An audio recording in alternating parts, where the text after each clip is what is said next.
I'm really excited about the fact I can get another jab. James Whale, the great radio presenter, has died, and some people just can't forgive the way he behaved during the pandemic. Fairly soon.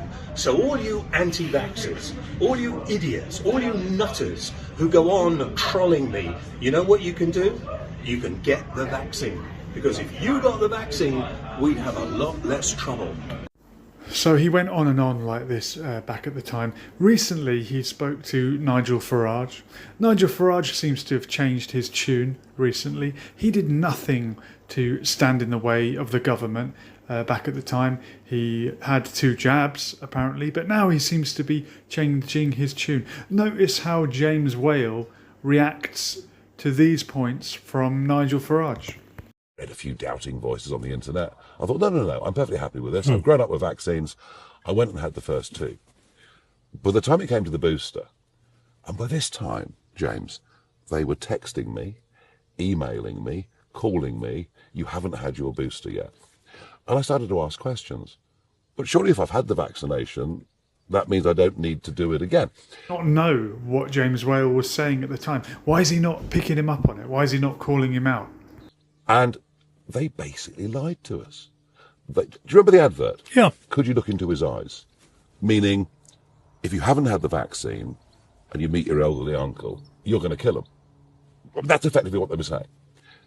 And then we learned sometime on, they knew all along, that having the jab did not stop you from passing on COVID, did not stop you from catching COVID again.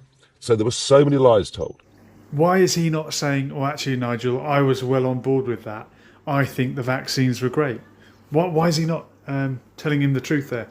Anyway, let's have a listen to what James Whale made of the situation in Gaza and the genocide that was unfolding.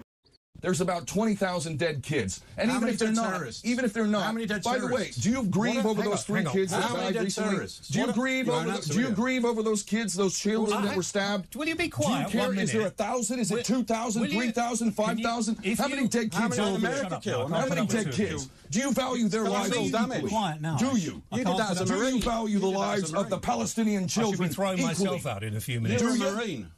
Yeah. Children got killed. It's called collateral damage. Too many kids. By the 4th Exactly. largest military in the world. Hang on, both using of you. the highest type I have weapons be quiet, against the both of you, defenseless or you're going to have to go. That's war, You're going to isn't have to go out. Listen, you're ruining the programme. Yeah, war. You're going to have to go out. I've never been in a war. I've been in a war. Listen.